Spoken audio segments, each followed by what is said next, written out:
افسان صاحب د غزل مطلب و چې ارشاد یو د خپل بخت په پاته نه پوهېږم یو د خپل بخت په پاته نه پوهېږم بل د دې وخت واه واه واه ډېر ښه سل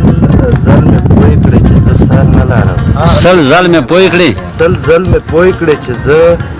سر نه لرم زه د بالښت په پته نه پوهېږم واه ډېر ښه یار ډېر ښه سل ځل مې پوه کړې چې زه سر نه لرم او زه د بالښت په پته نه پوهېږم واه ساقي په یو نظر د داسې کړم چې ساقي په یو نظر د داسې کړم چې نشه شوم سخت واه واه واه ډېر ښه بیا وایه شعر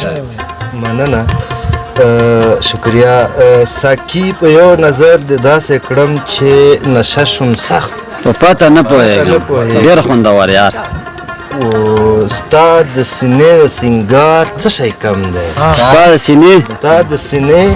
د سینګار څه شی کم دی او څنګه د تخت په پته واه واه ډېر خوندور یار ډېر ښه بیا وایه شعر